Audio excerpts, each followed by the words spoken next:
friends, good afternoon. Come and sit down with me and don't leave too soon. Thank you for stopping in, thanks for saying hi. Together we can make a difference if we try.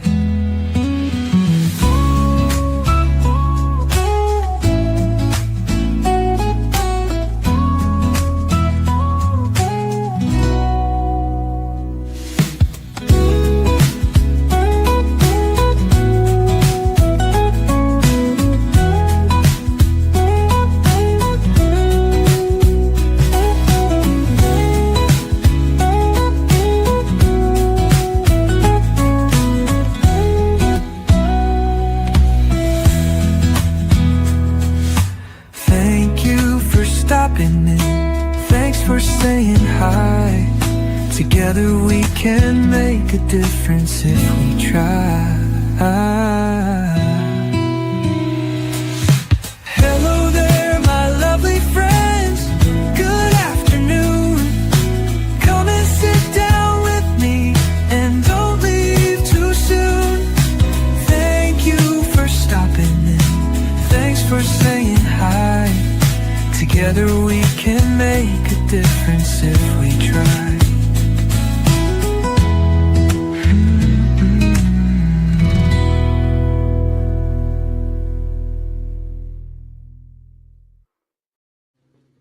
Well, hello, welcome in everyone.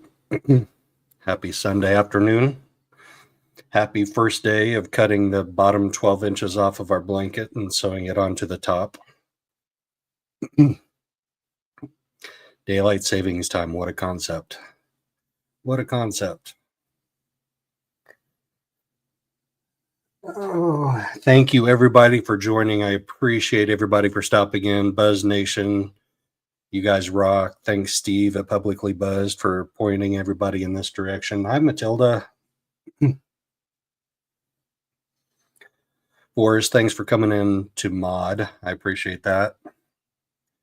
Shout out to Simi. Cooking dinner and listening. I wonder what's for dinner tonight. What I have for dinner tonight is some interesting court documents because everybody was paying attention to the Dateline interview. And I didn't realize till last night when I was going in and looking at her court docket that she made a filing and the state made a filing on Thursday that I don't see very many people covering. I can't say nobody is, but it's an interesting document. Thank you, Jersey Jim. I just had to do a new intro and outro. The old one, I was getting too many copyright violations. It was just a pain in the butt, so came up with a new one. I appreciate the positive feedback very much.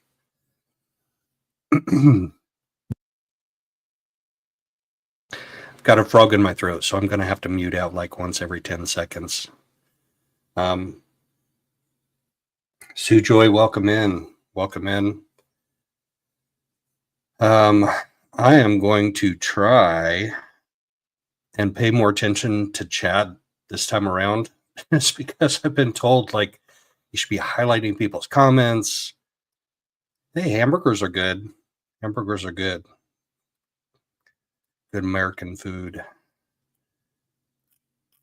So we've got some interesting court documents to get to. One in particular outlines her potential strategies that she's going to use and her potential witness list. And Mama She, hey, good to see you. Welcome in. Cleveland Rocks, you're here too. Wow. I really appreciate everybody coming in. This really is some interesting stuff. Before I get to the Vallow Daybell stuff, though, I want to talk a little bit. Dr. Vonda K, welcome in. It's good to see you in here. Very good to see you in here. We've been catching each other in other people's chats. Welcome to Joe Schmoe's chat again. Ramblin' Roan. Hey, welcome in. So I kind of went back and forth on whether or not I wanted to show any clips from the actual Dateline interview, and I decided against it. But I did want to talk about one aspect of that. Steve, welcome in. Hey, thanks for pointing everybody this direction. Pretty cool. Thank you, sir. It's going to be some interesting stuff that we go through. But we know that Lori leaves a trail of bodies behind her, right? Like her second husband, Joe Ryan, supposedly no foul play there, but he was cremated. And so it was kind of hard to go back and investigate that. Obviously, we know about Charles, JJ, and Tylee. Charles's murder, and Chandler is actually the one that she's going on trial for now. So I've been like looking at all the aspects of this, but one of the things that I noticed on that Dateline interview was that one of the police officers said Alex Cox made it out of this life easy. Like he said, I would have liked to have seen him go to trial for the things that Chad and Lori have gone to trial for, and Lori is going to trial for. But before we get to Alex, I got to give a shout out to Cresha Easton. Difficult research. She and I have done a couple of Tuesday night series on ritual abuse in the church. And last Tuesday night was pretty difficult, pun intended. But there was an article that came out a couple of days ago that is relevant to that. I just want to share that real quick, just to start off the stream, let people trickle in as they're going to trickle in. But first, I'm going to drop. Forrest, do you mind dropping a link to difficult research? Would you do that, please? I would appreciate it. But here's this article first. And it doesn't say that this guy is LDS, but I would bet my next 5 paychecks on the fact that he is. So, Box Elder judge arrested and accused of sexually enticing minors on chat app.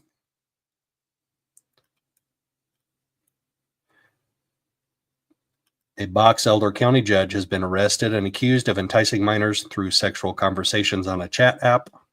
Kevin Robert Christensen. So Christensen is actually a very common name in the LDS church. Hansen, Christensen, a lot of those type of names. And I'll just end that commentary there. Was booked into jail Thursday. So this is a judge that was booked into jail in the investigation of enticing a minor for sexual activity, dealing in materials harmful to minors, and attempted sexual exploitation of a minor. He is a judge in Utah's 1st District Justice Court. I'm going to zoom in just a little bit so that's easier to see. There we go. So the FBI was investigating this. This wasn't just like local cops. The FBI investigators discovered on February 28th that an individual in Box Elder County was using the internet-based chatting application Kik to communicate with others about essaying children, exploiting children, and enticing children. The individual was later identified as Christensen. Oh, Salty's here.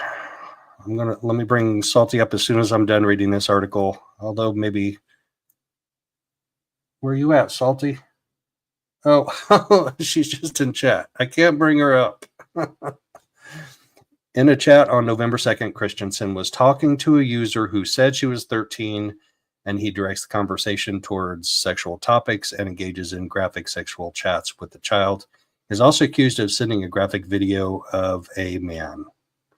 Don't know if that was him or not. I don't know that we need to get into all the graphic details of this. Evidence of these offenses were found in the recovered chat, and the descriptions of these offenses were vivid, detailed, and numerous.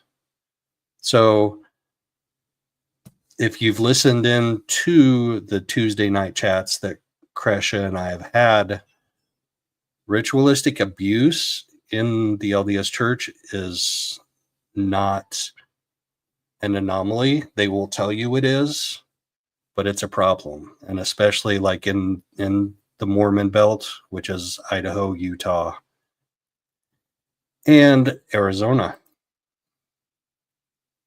So that's the lead article. Then I don't know that we need to have much of a discussion about that. It's just sick. It's sick.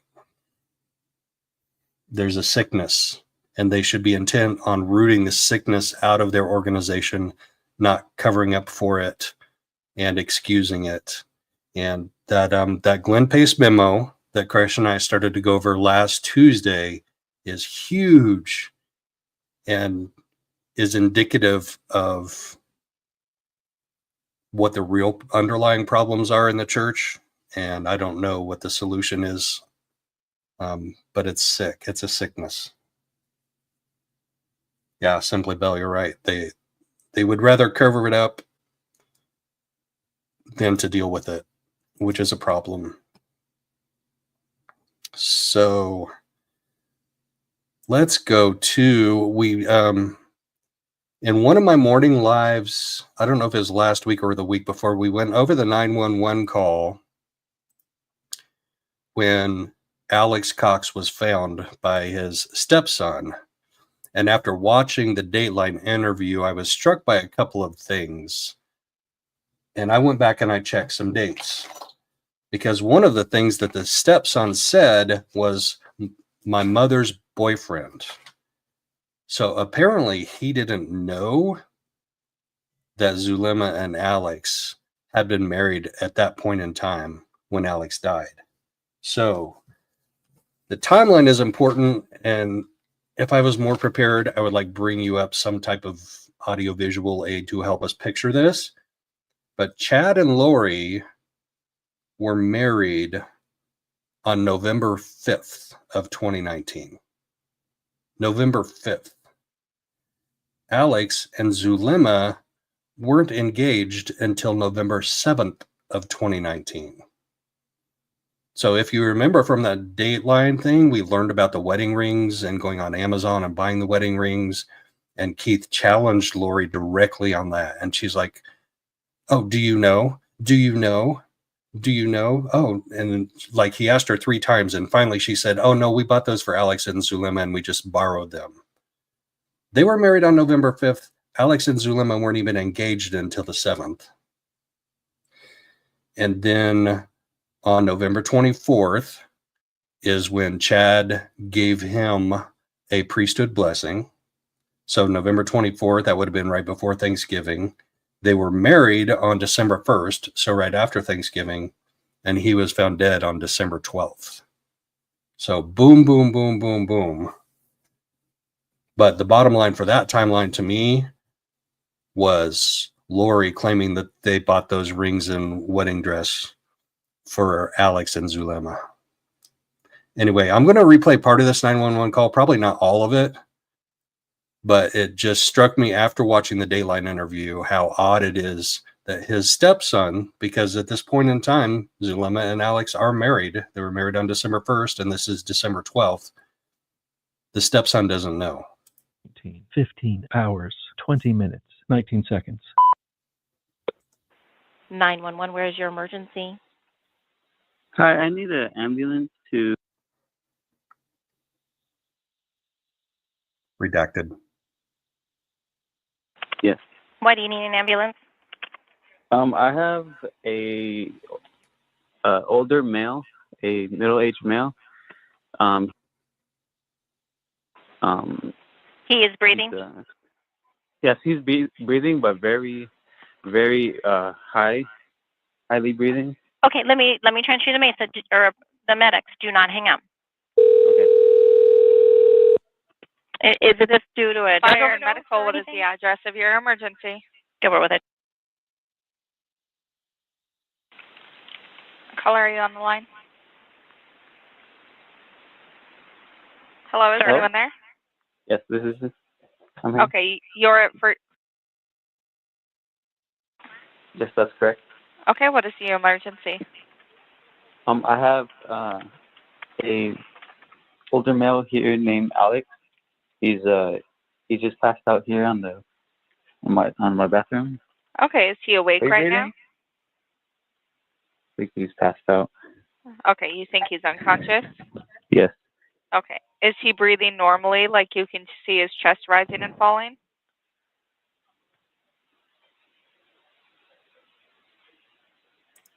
Hello? I hope so. I have the paramedics on the way, but I need you to try to help me with some information while they're driving there to help him. Okay? Okay. How old is he? He seems to be in his 40s. Okay. Do He's you know 51. him? No, it's my mother's boyfriend. See, my mother. Okay.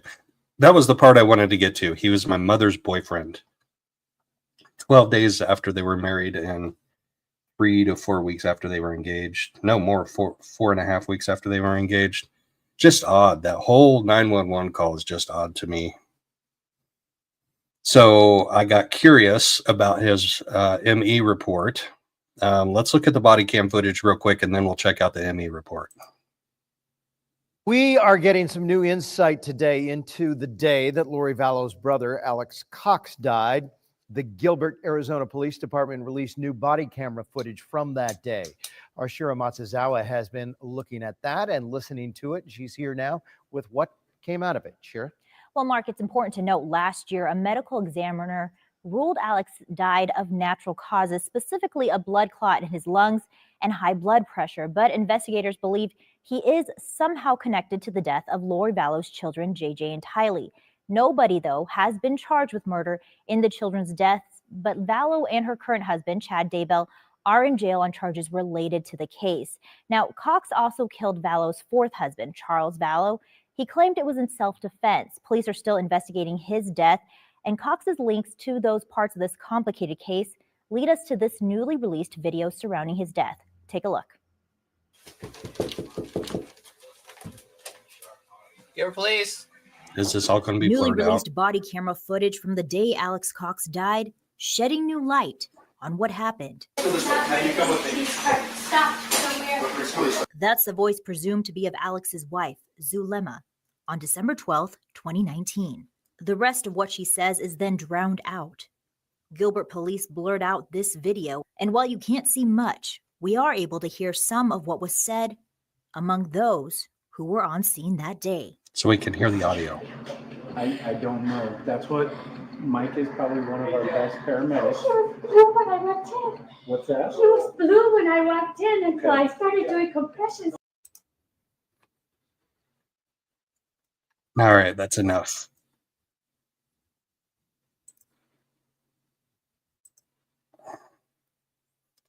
So I've got the ME reports, and I actually asked someone that I know that is a medical examiner to take a look at them and note anything that was noteworthy. So let's pull that up now. So this is from the Maricopa County Office of the Medical Examiner. Date of examination, December 14th. We know he passed on December 12th. Here, cause of death, bilateral pulmonary thromboemboli. That's a mouthful. Contributory cause of death, atherosclerotic and hypertensive cardiovascular disease. Manner of death, natural. So we have cause, contributory, and manner of death, all natural. Cardiomegaly, 525 grams. Multiple liver cavernous hemangiomas. Oh my gosh. Don't ask me to say all these medical terms. Summary and opinion. I can do that. According to the investigative history as available to me and that provided by the detectives, the decedent was reportedly complaining of chest pain and shortness of breath for approximately 1 week prior to being found unresponsive on December 12th. The decedent's wife reported the decedent had complaints of burning in his chest and shortness of his breath since Friday, December 6th, 2019.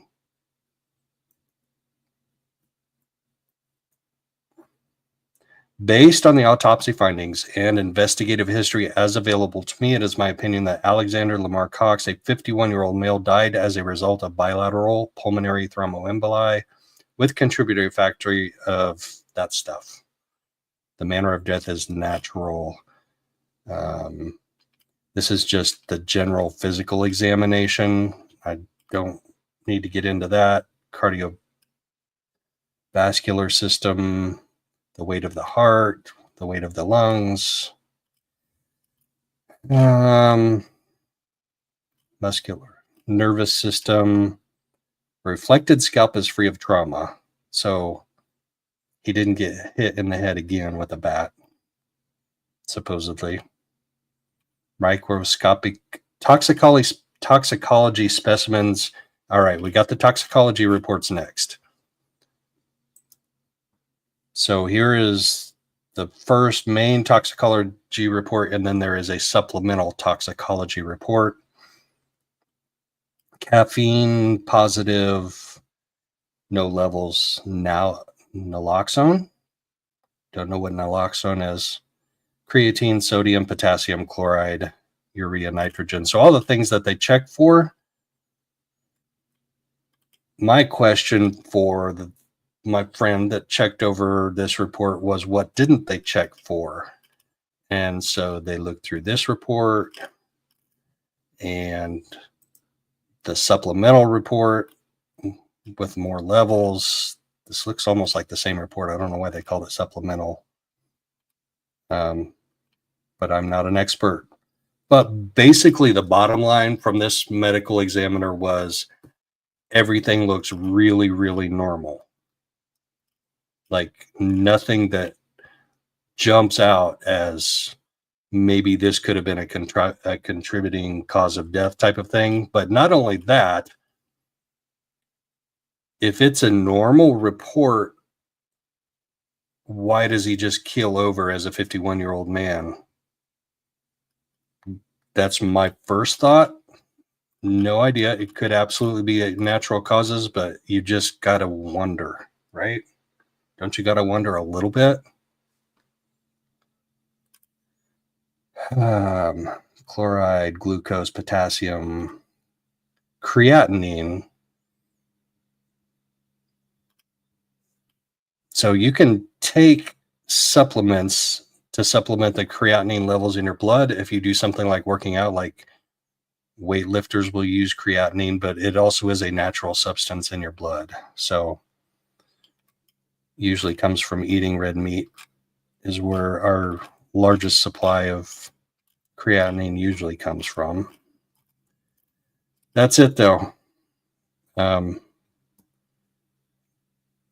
Questions, why wouldn't we have questions when Lori leaves a trail of bodies behind her?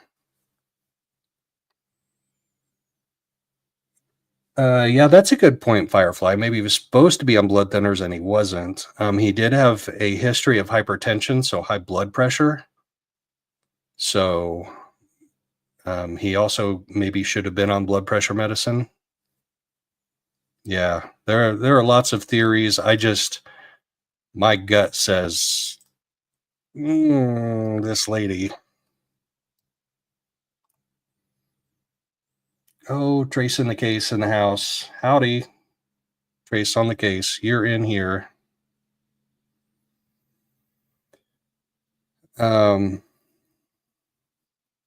Anyway, that's just mysterious to me.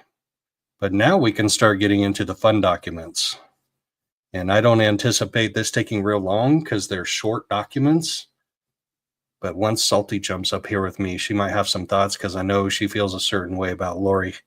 and when she comes in, she's going to be coming in hot and salty. But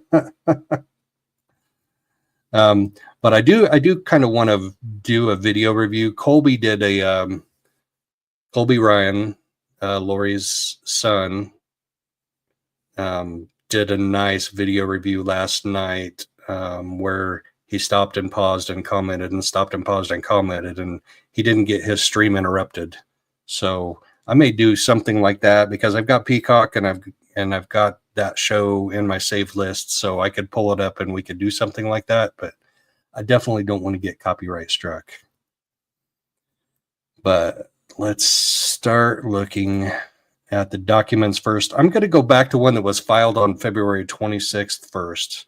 And I'm pretty sure I went over this on one of my morning streams also, but it struck me when I found it in my files again today that it's interesting how the court ruled on one of her motions. Well, we know she filed a motion to dismiss. And so this was a ruling on that motion to dismiss that we got back the end of February. Superior Court of Arizona, Maricopa County, Clerk of the Court, J. Matlack, Deputy. The Honorable Justin Bareski. I hope they move his courtroom so there are more seats, because that gallery in the hearings in December was tiny, like smaller than Delphi tiny. There's not going to be enough seats if they use the same courtroom as they did in December. Minute entry. Lori N. Daybell, G062213. I wonder if that's her inmate number in the Maricopa County Jail. The court has received and reviewed the following: the defendant's motion to dismiss, both her 2021 case, which is this charges of murder for Charles Vallow, and then the 2022 case, which is the conspiracy to murder her niece's husband. And I think we may see his name pop up on the witness list later. I don't know. Spoiler alert. But he's not the number one surprising witness on the list. State's response to defendant's motion to dismiss for violation of Speedy Trial Act. The defendant's reply to the state's response to the motion to dismiss. And here's the summary of the court findings on February 26th, 2025. Contrary to the defendant's assertions, Arizona Rules of Criminal Procedure Rule 8.3 does not apply to this defendant, as she never provided a written request for disposition pursuant to the requirements of Rule 8.3.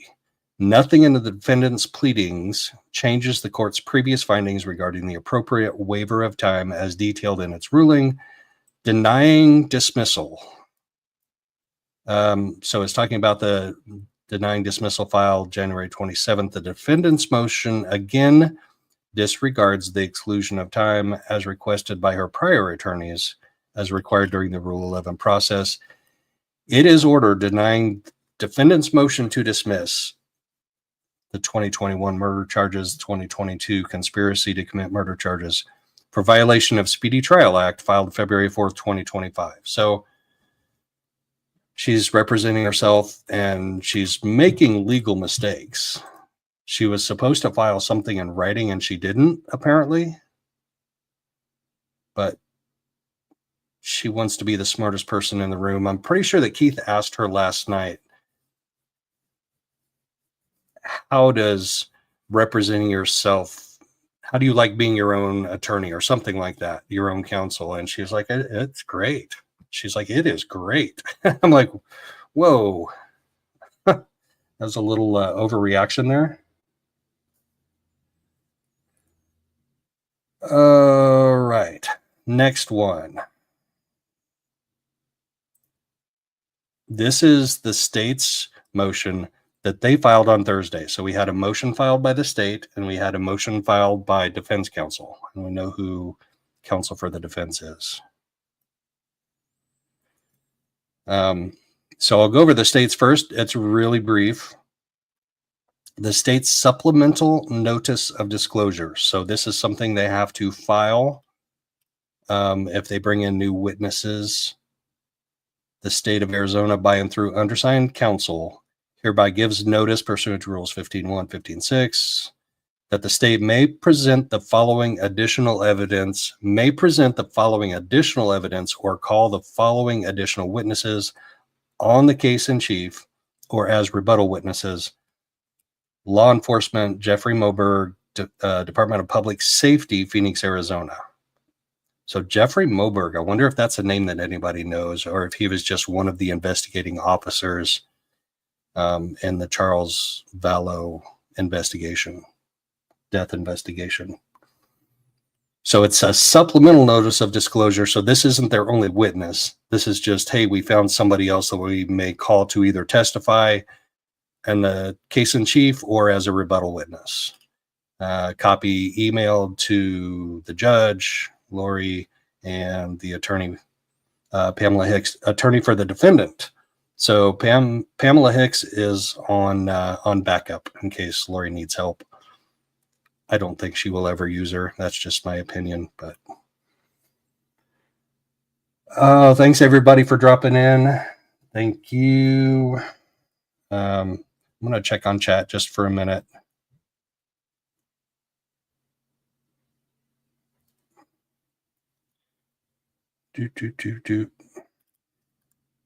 There. I know how to highlight messages. I can do it. I can do it. Dr. Vonda, what? That is so generous of you. Thank you so much. I didn't even see that when it came through. I'm such a novice at this. I'll get it figured out someday. I promise, guys. I'll get it figured out. Salty, welcome in. Hey, finally. All right. Finally home.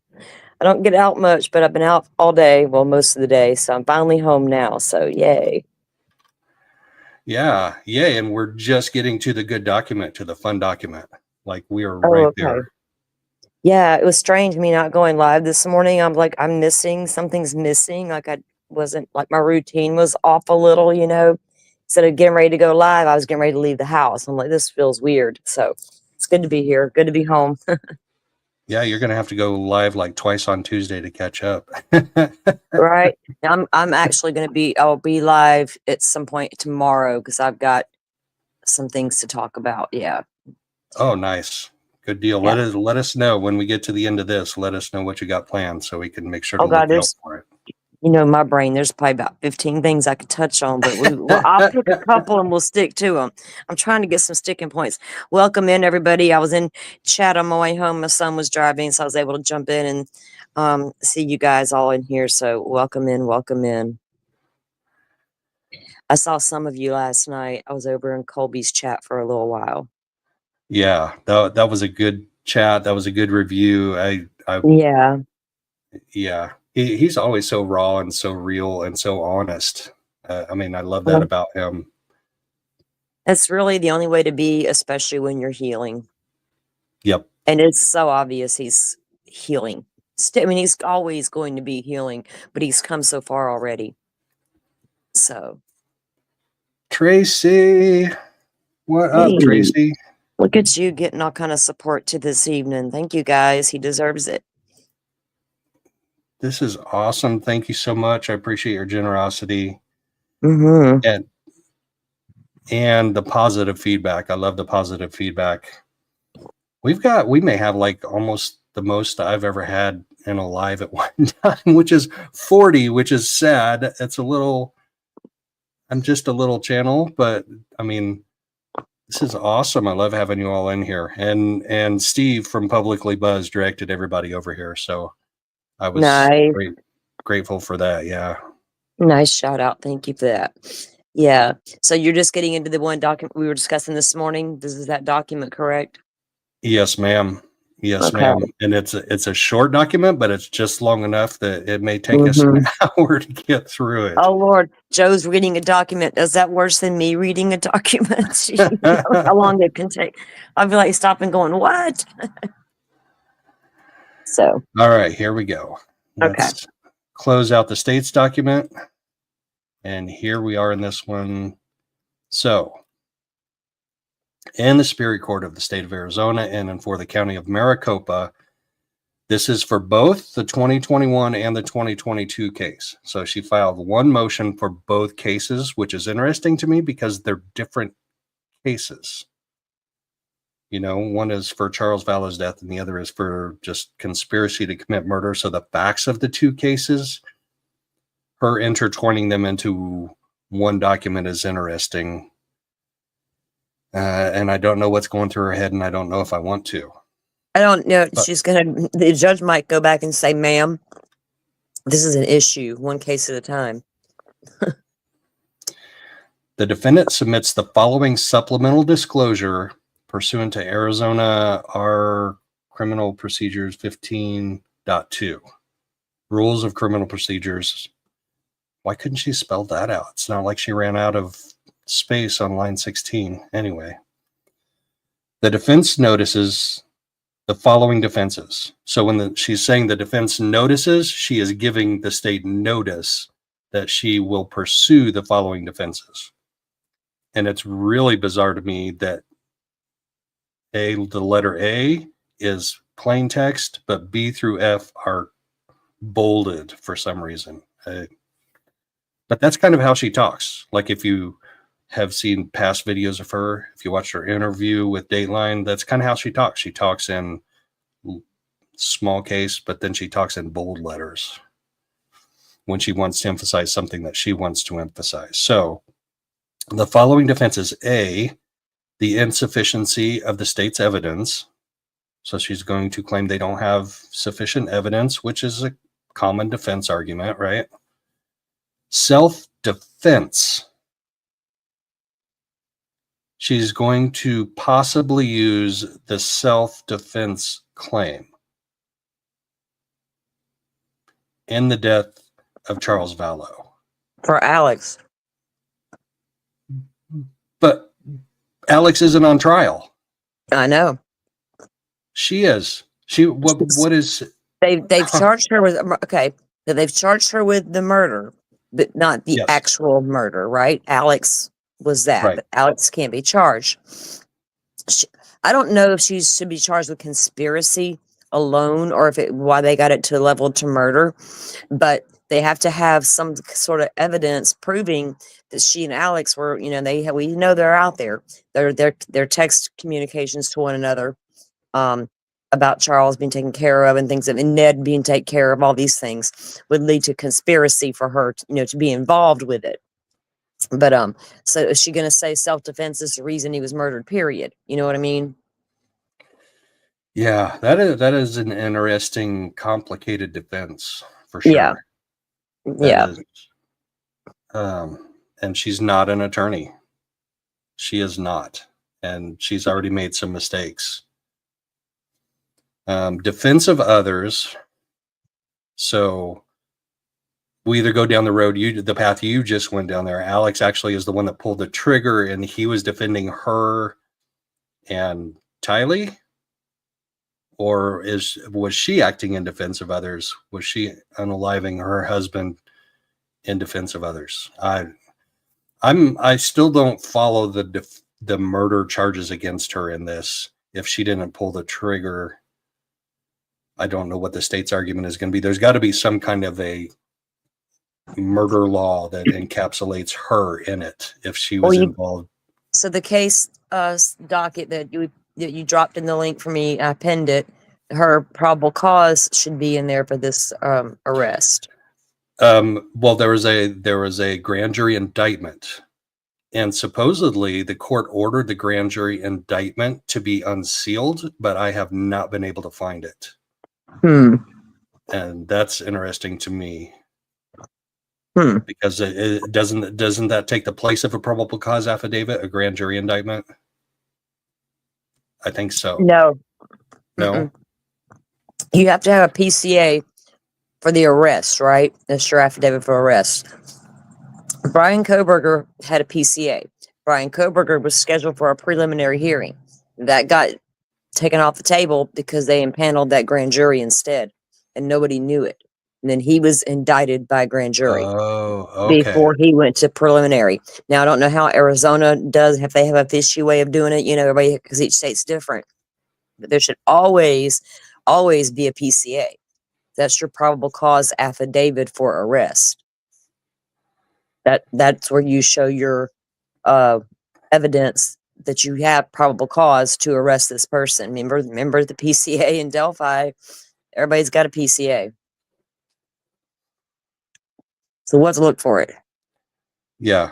Yes. And some I of those haven't had a chance to go through that case file yet that you sent me. I've been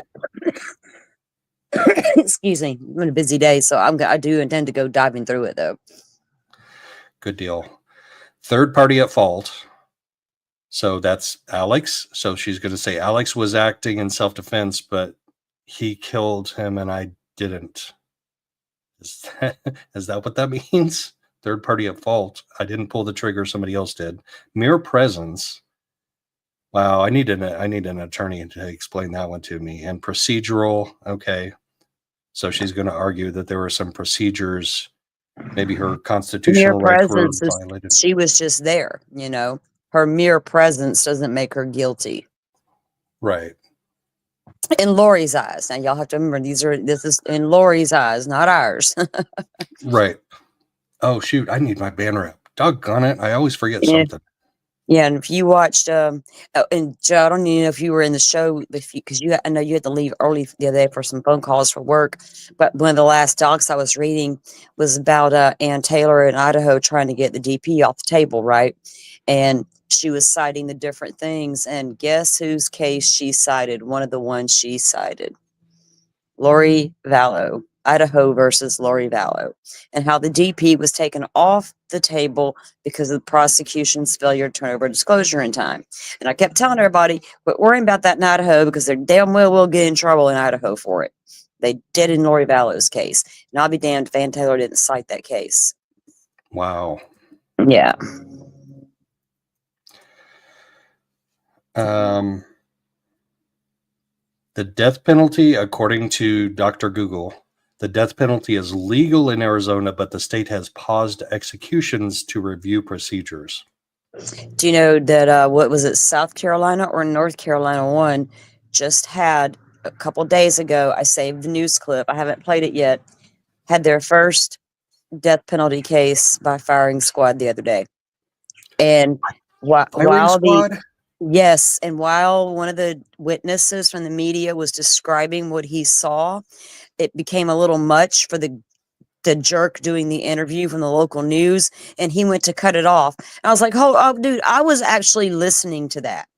Like, I didn't need some random news dude who got off in his feels for a moment to cut that off because he, maybe too heavy for the public. I wanted to hear what the man had to say. So I'm going to try to find that man's statements. But yes, they had their first firing squad execution just last week. I was kind of floored by that. I was like, whoa, okay. Maybe this is a thing crazy after all. So procedural.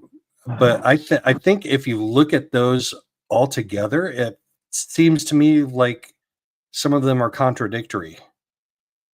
Like it can't be self-defense and mere presence.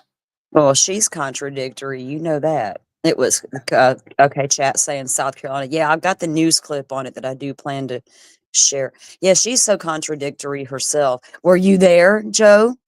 Did you see it? Did you hear it, Joe? Are you going by rumors? He was floored. Keith was floored by that, but he also had some good comebacks in there too. Yeah, he did. That's Keith. I mean, he's been doing this a long time, Lori. He's been doing it. But I'm like Colby.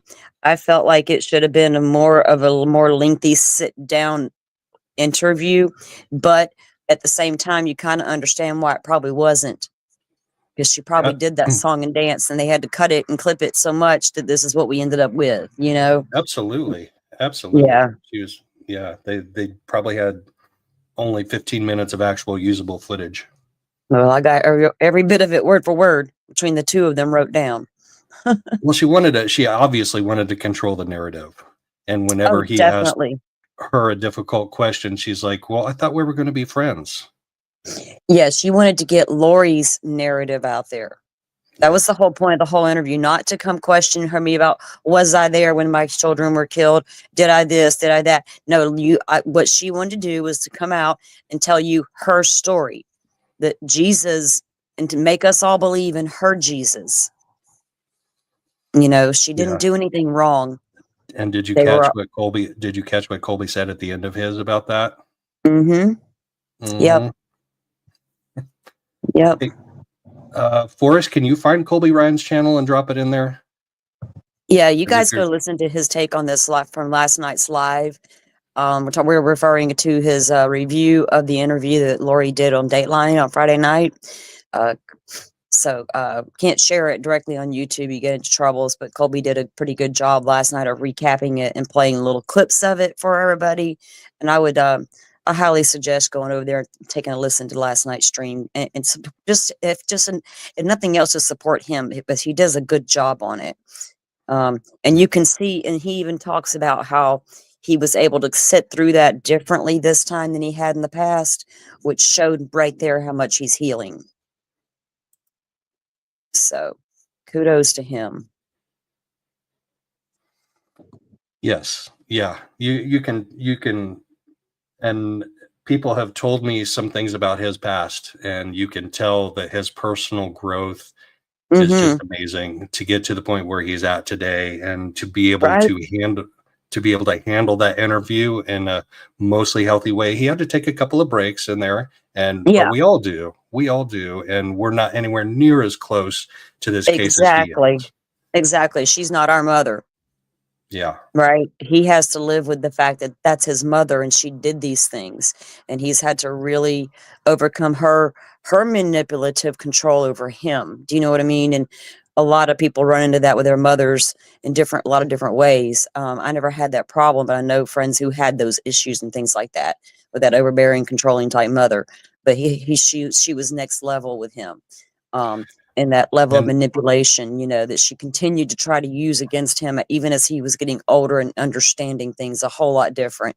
And after the murders, he's like, "Well, lady, come on," And even from jail with that telephone interview, she's still trying to manipulate him and lie to him. Exactly. She can still continue to try to do it. And, and he's like, got strong enough to where he could say, no, enough's enough of this. But he had to do the hard work. You're right. Mike U's headphones. Colby has worked so hard, and he's lucky that he's strong enough to want to do the work, right? To come out on the other side of it, because too many people are willing to just lay down and take it and suffer and never try. And this kid has absolutely done his best to try. So I'm proud of him for all of that. And speaking of manipulation, let's check out this defense witness list. Oh, yeah. Interesting, right? The defendant is calling any and all individuals, well, herself. So she's giving notice that she may testify. She doesn't have to decide that till right before closing statements. So she may or may not. Right now, I'm 50-50 on whether she will or not. I may even be 60-40. House, does her intelligence and self-preservation outweigh her narcissism and psychopathy? That's what we're going to see come to fruition when she has to decide whether or not she's going to testify. Any and all individuals, including but not limited to victim assistance, caseworkers, and or volunteers who have spoken with any witness in this case. That is broad. That is like overly broad. Any and all individuals, including but not limited to victim assistance, caseworkers, and or volunteers who have spoken with any witness in this case. All witnesses listed on the state's Rule 15.1 disclosure, as well as in any supplemental witness disclosure filings. The custodian of records for any and all exhibits, Nate Eaton. Nate Eaton is getting called as a defense witness. Nate, well, how do you think he's going to help her? Lady, he tracked you down to Hawaii, went all the way down there to find you. Yeah, that's going to be interesting. What does she have on Nate that she thinks he can bring to the table to help her? Well, I wonder by her calling him as a witness, is he going to be forbidden from covering the trial? Like, is that her angle? Oh, Lori. I don't know. Well, I don't know. That's a good question. Would they be like, sorry, sir, you can't talk about this case? It's not a gag order on this case. So no, but witnesses are not, if they're sequestered, they're not supposed to even be in the courtroom during proceedings until they're called. Well, true. And released. it would just stop me from covering the case while it was happening. But I don't know what she thinks that Nate's going to be able to help the defense with. That's funny. I don't know. Let's message him and ask him, Nate, what do you think this is about? I'll shoot him a DM. Well, keep in mind, this is for both cases. So this is Brandon Boudreaux is down at the bottom here. So it's also his conspiracy case. So it's the 2021 and the 2022 case. But Vaisa, I don't know how to say that, and I don't know who she is. I asked somebody that knows more about the case than I do. They didn't know that name either. Gabriel Bonilla, Joseph Pongratz, Ashlyn.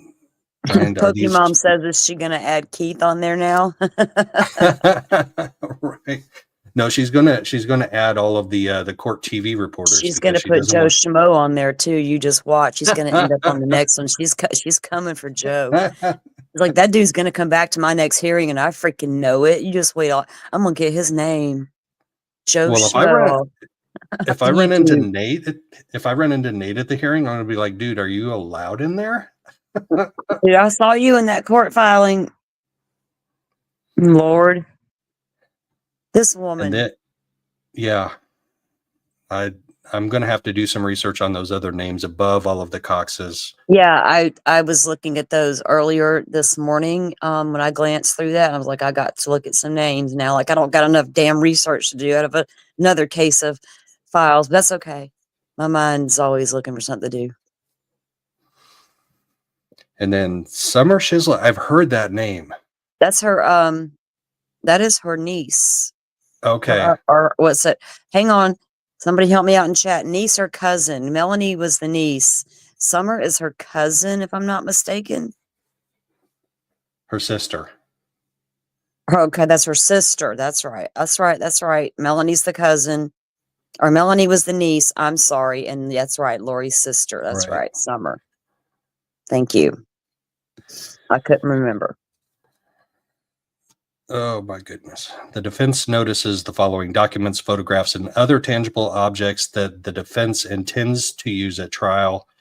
Any items disclosed by the state. Insufficiency of state's evidence.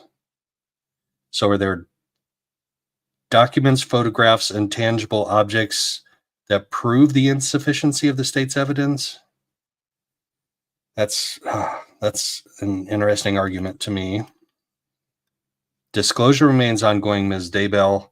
Will supplement as necessary. That's funny. She says she calls herself Ms. Daybell.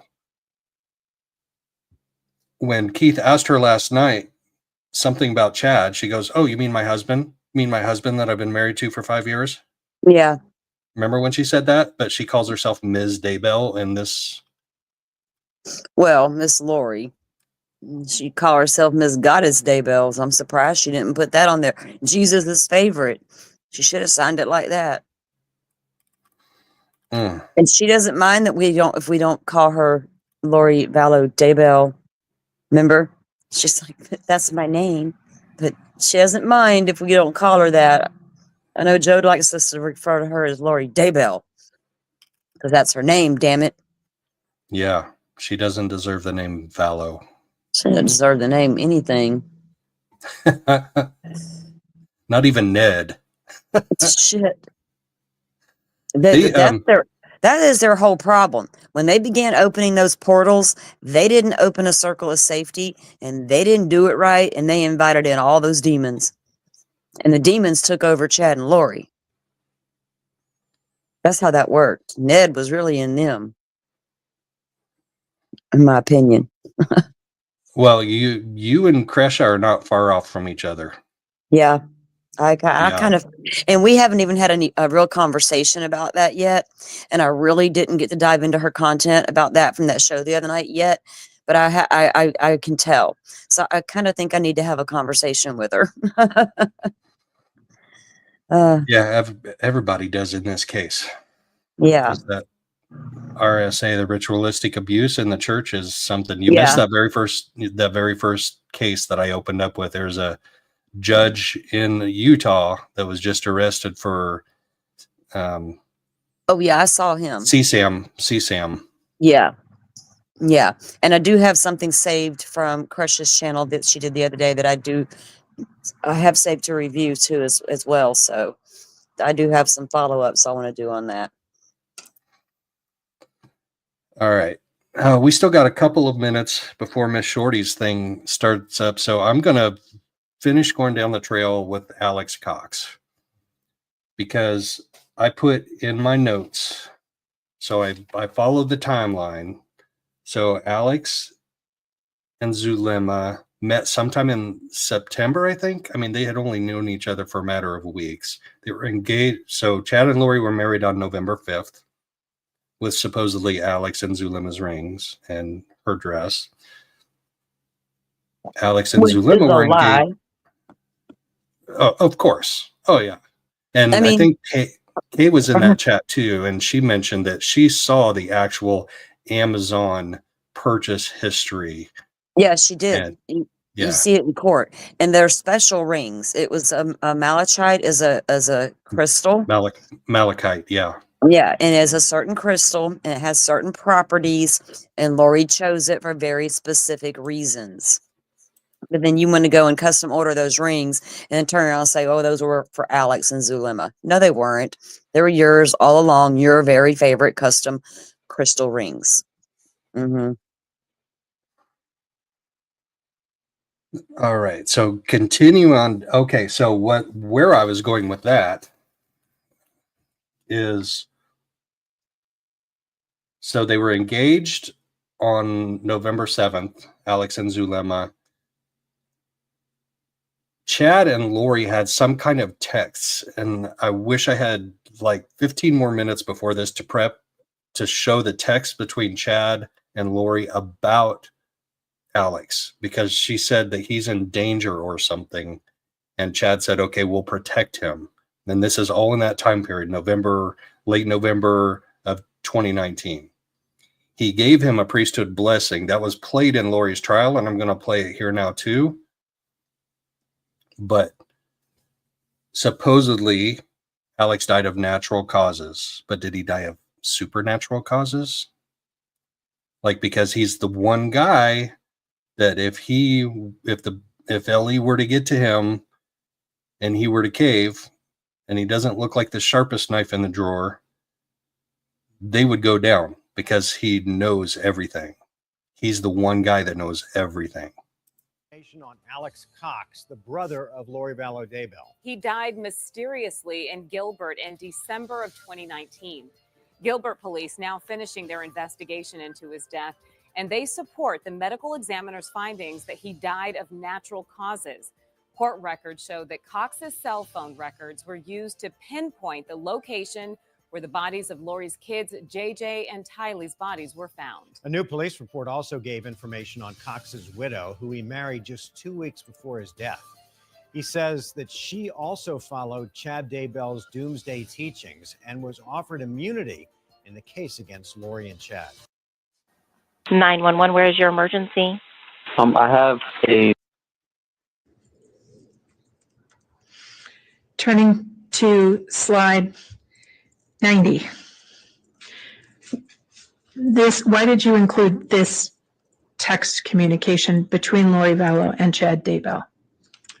This short text string between Lori Vallow and Chad Daybell is extreme. Oh, I did get it. I forgot. I did throw it in there. You remember with Lori's trial, we didn't get video, but we got audio later in the day, right, Salty? Yeah, it came out at the end of the day. So that's where this comes from. Yeah, so we couldn't watch her trial, but we were up all night listening to it. Right, and this is FBI Special Agent Doug Hart testifying about text messages between Lori and Chad about Alex. I forgot that I threw this in my playlist. I'm glad I did.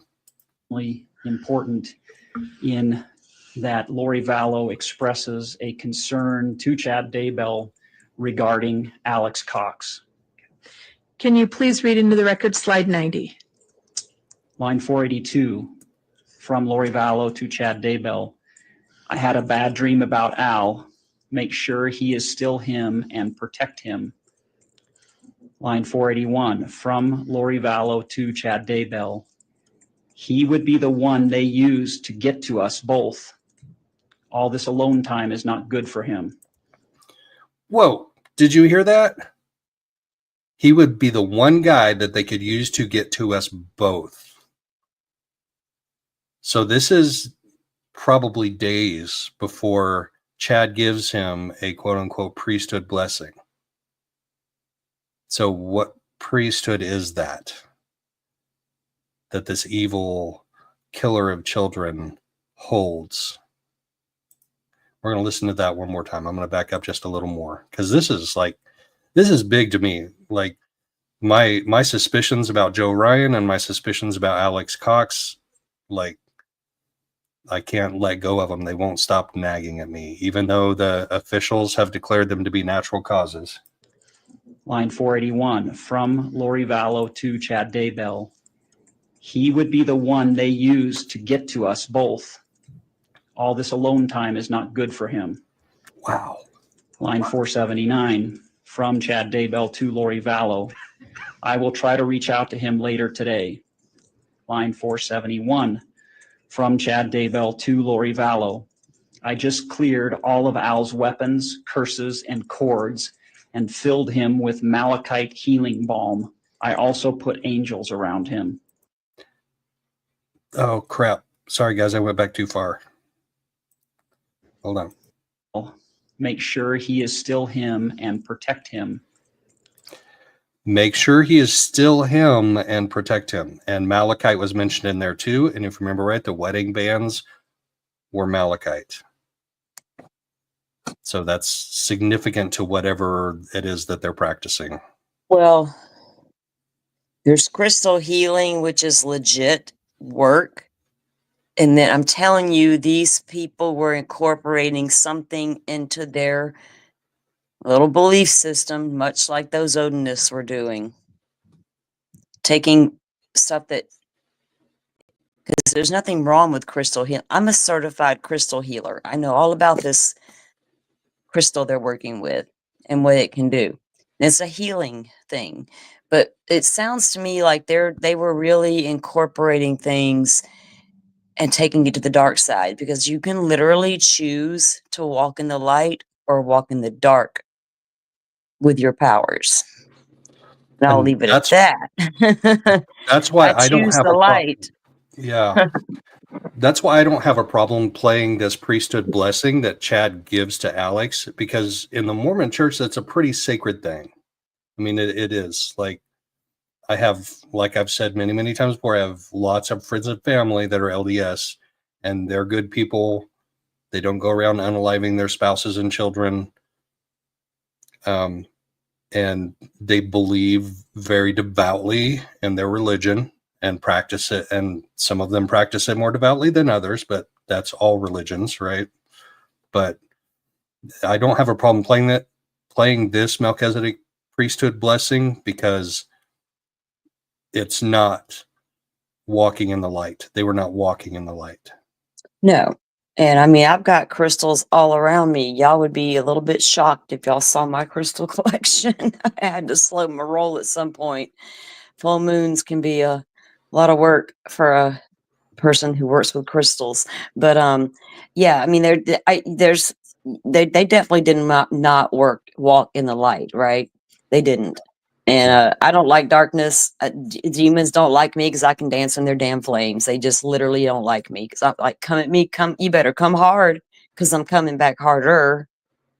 But these people, and they embraced it. And I think Chad used a lot of it, because he was already doing his teachings before he met Lori. They just really fed upon each other once they did meet, once their lives hooked back up again and their souls reconnected for all the eternities they've known each other, which could be true. Don't get me wrong. I'm not saying I don't believe in a past life. I'm not saying that at all. But they might think that actually happened, right? A lot of the stuff they're telling you, they actually believe. Yeah, that was kind of the one thing that I thought the producers got. No, it wasn't the producers. It was the prosecutor. The prosecutor, in her case, said This was about money, sex, and power. And it's more than that. It's It also was way about this. deeper. Yes. And that That's was what what that got me in the Idaho trial with Lori. There was all these women on the social media laughing and just going on about different podcasters. I mean, all of them about it was sex and love and money, and they were reading the damn loin book, and they're like in discords having parties reading this book about the fire in the loins and shit. And I'm like, y'all are so missing the deeper issue here as to why they thought it was okay to believe their children were zombies and take. Y'all think that's a lie? Because that's really what they were believing. And was it made up by Chad just to get rid of his lover's kids? Yeah, it could have been. But they actually believed this stuff. Melanie was believing all of it. And she made me sick on that interview. I wanted to throw up a couple of times listening to Melanie up there spewing out her mouthy little lies. And I'm getting real That's salty Melanie right Gibb. now. That's Yeah, Melanie because Gibb. she's a liar. She threw everybody under the bus when she realized the heat was on and she was going to go down right along with them. Because when you're the first phone call, hey, tell everybody you got JJ. So I don't want to get in trouble because I don't got JJ. Well, hell, Lori, where's JJ? Well, he's with, and then Melanie starts playing along. And Melanie knew Lori thought those kids were evil. But Melanie also believed in that stuff at the time. And now all of a sudden she saw the light and don't believe any of it anymore. When what? They showed you that you might get arrested, Miss Melanie? Is that when you changed your mind? That's exactly what Keith asked her. He goes, was that the turning point for you? When You you, damn straight it was. yeah. Yep. And you can What do you sit there think and lie all about it all day long, but What did you think about them showing her in her all black outfit strolling in and strolling out of that interview with Keith? Pokemon, I got lots of happy vibe crystals, I promise. I got one right here that I'm gonna hold it in my hand and it absorbs all that negative energy. When I get done, I'll smudge, I promise. Okay, Melanie let the Gibb glory definitely vibes is. lick in on me. She gives me narcissistic vibes too. Not nearly as bad as Lori's does, but because Lori's also mixes narcissism with psychopathy. I don't think Melanie Gibb is a psychopath. I think she's just. Melanie was just naive. Look, I have a very close person to me. I always joked, given the right circumstances. Okay, she ended up marrying a preacher's son for a few years, but given the right circumstances, she'd also followed a cult. It was just that way with her. That's just who she was. And it was always a joke I made about her. But I love her to death, and she knows that's my joke. But some people will do that, obviously, because he had a little following of people who loved him, listened to their podcast, bought their books, bought into what they were doing, the preppers, the end of times. We can't let the zombies get us, There's people all on that fringe right now, prepping and supplying. They're stocking up right now at the Costco. And if you listen to her story about the first time she met Lori at one of those stupid meetings, yeah, Lori came out and they met in the hallway, and she's like, "We just had that instant connection, and yes, we just had so many things in common." And yeah, it was just like she was just like a sister, like immediately. And Lori, I don't think felt the same way about her. Well, and that's how, and they ended up, going to that thing together and going and listening to Chad talk, So Melanie was all in on this bull. So for her, and it just made me like, ugh, why are they even having her up there? I'd be asking her so much harder questions. Man, I'm not putting down Keith because if I love, I'm like y'all. I'm a 40-year true crime buff. I've been watching Keith for forever, so he's the man. We all know that. But I even liked it when she said, "What are you going to speak about me in your ominous voice, Keith?" And he's like, "What?" Like she's like, "You're going to go out and talk bad about me and use your ominous voice." But He goes, "You mean this one?"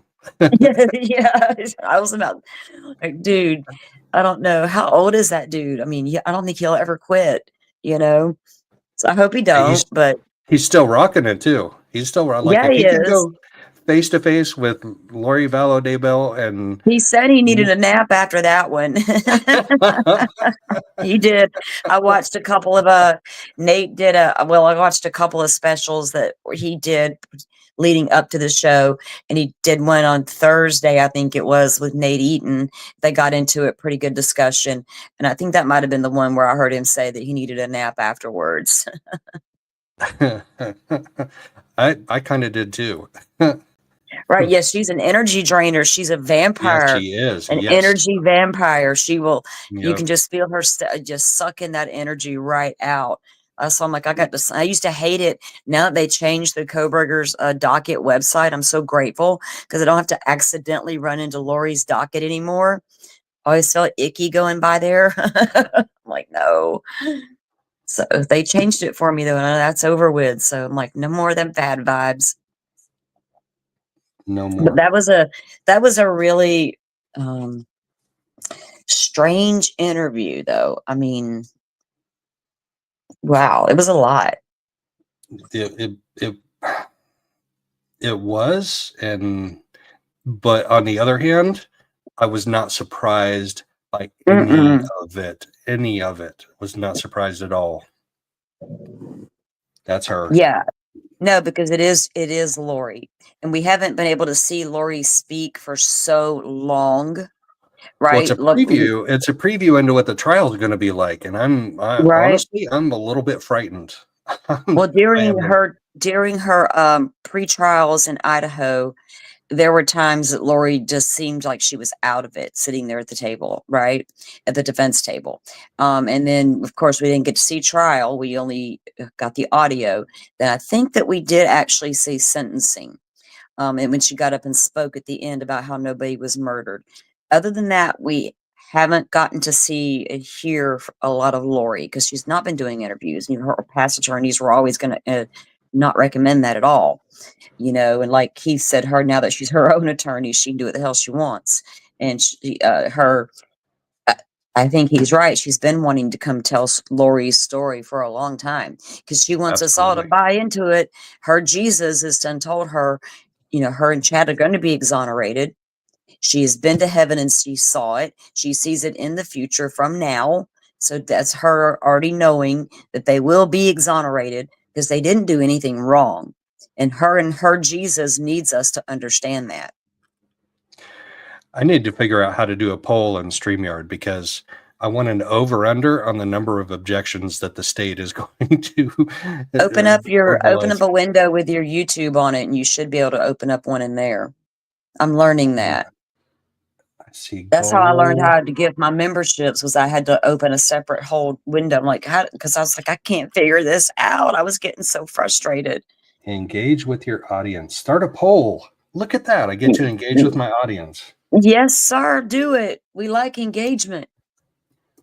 We like that engagement. I'm going to ask the over-under on the number of objections that the state verbalizes during You know this what? trial. One of the interesting things that Lori, when they first opened the interview, and when I say, guys, I wrote down the interview, I fast forwarded through the fluff, and I'm calling that the story I already knew parts, right? And just wanted to hear the actual interview between his question. I mean, I did watch the whole thing, but then I fast forwarded and just got to the parts where they were speaking to one another. But the very first thing he asked her was, "You're the most hated woman in America." And she says back to him, "I heard that," as she laughs out loud. And she said, "We all know what the media does. They exaggerate everything and they will make stuff up and twist things around. I don't know how it became what it is today. It's amazing to me, and I don't really know, and I'm not exposed to what's going on out there." And he asked her, Keith asked her, "Are you misunderstood?" And Lori says back, "Absolutely." And he says, "Misunderstood how?" And she says, "In every way. I mean, how do you know a person if you haven't talked to them in 5 years? How do you know anything about them? How do you know anything about their life or about how it really is?" Now, so she's going to accuse the media of just taking what happened and twisting it, and that's her whole problem. It's like, no, lady, you right out the gate, you're all blaming the media's twist on things and all her traumas. Did the poll get up there, Pokemon? Let me open it on my computer because I'm on my phone with you guys. Let me take a look on the PC as well. Let me mute the PC out though, so I don't have no back sound coming through. Let me go see what you got here on the PC in Joe Schmoe. Simi. Oh, there you go. I see it now. I can see it. I can't see it on the StreamYard, but I see it. Let's see. Over, under, over, under, or verbal objection by the state.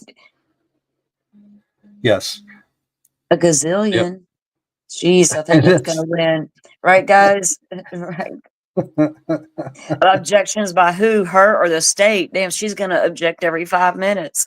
No, by the state. This is specifically by the state. Here's the strange part. She's her attorney and she's the defendant. So when the state calls Lori Vallow, are they going to call Lori Vallow? She doesn't have to testify. This is true. She can plead the fifth, right? And she don't have to testify against her.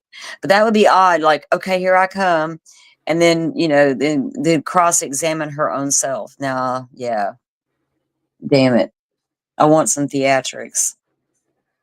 Not making light of Charles's situation here, because I think she's making a mockery of this man's death and the justice that's being they're trying to seek for it, you know?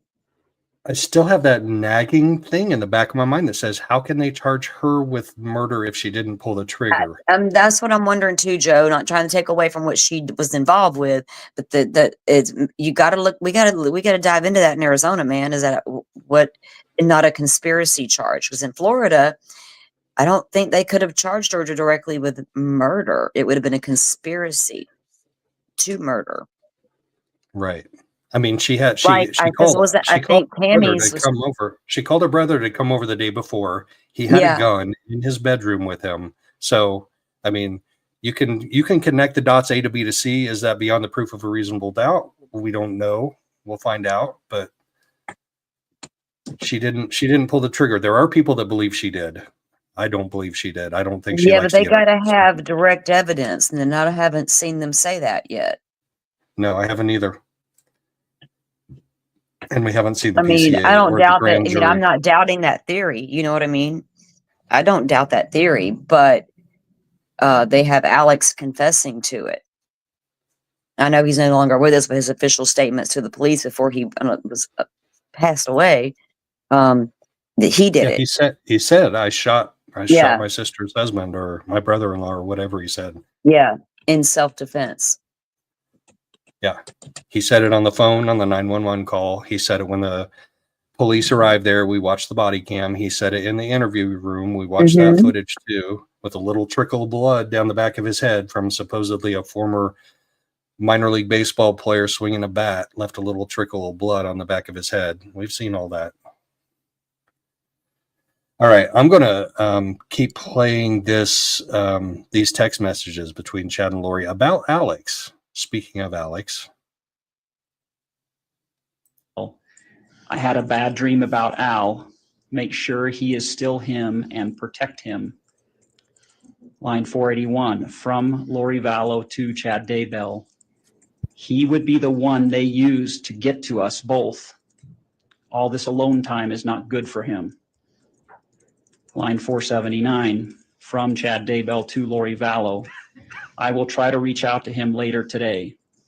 Line 471 from Chad Daybell to Lori Vallow. I just cleared all of Al's weapons, curses, and cords and filled him with malachite healing balm. I also put angels around him.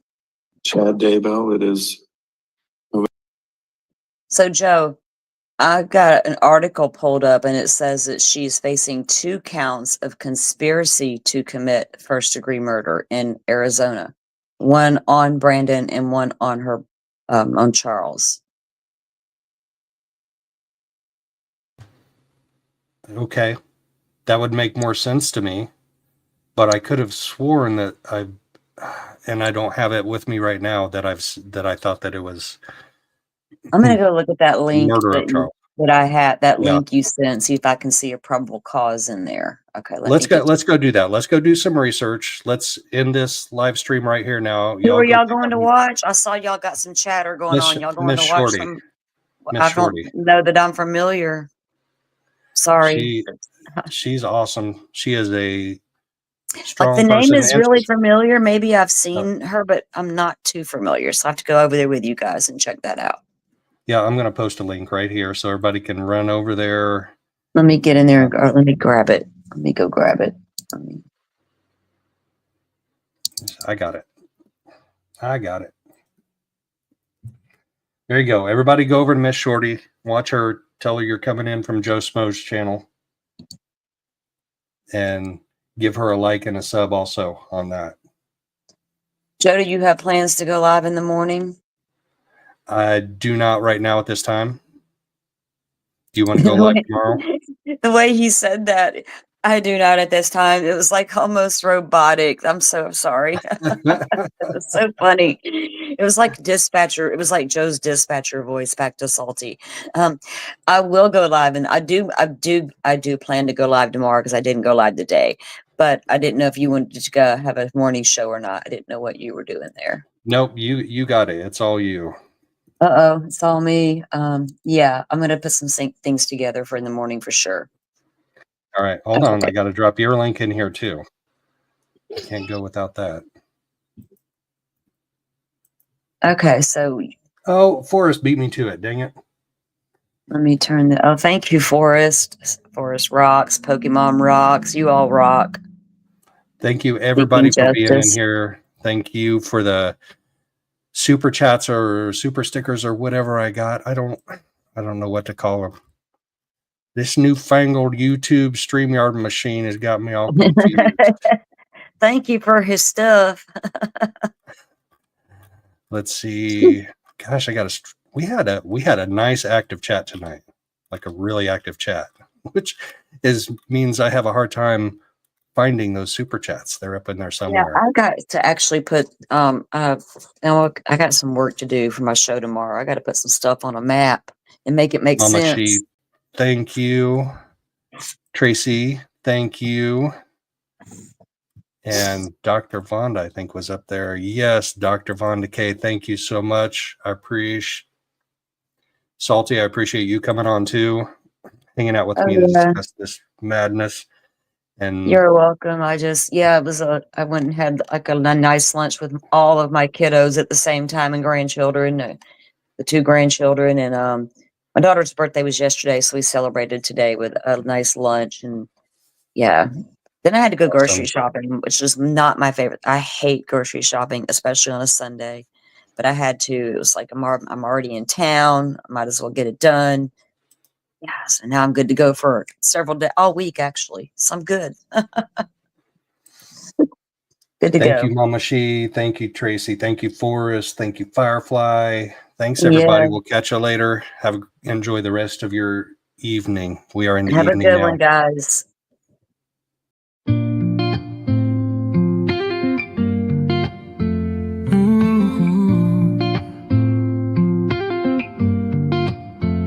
See you soon, my lovely friends. Have a good afternoon. Don't forget to stop back by and see me real soon. Thank you for stopping in. Thanks for saying hi. Together we can make a difference if we try.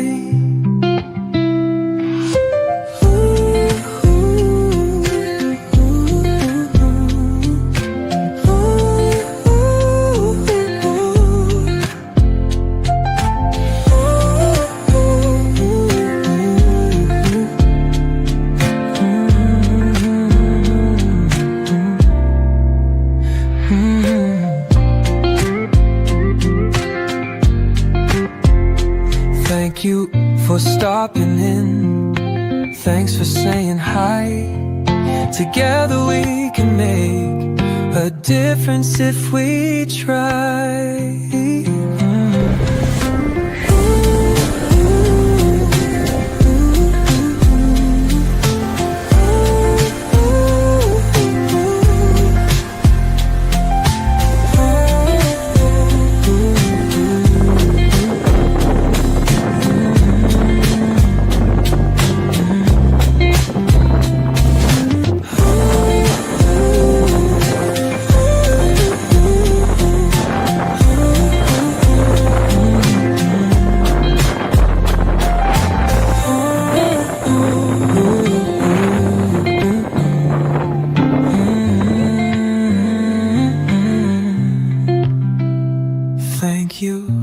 stopping in. Thanks for saying hi. Together we can make a difference if we try.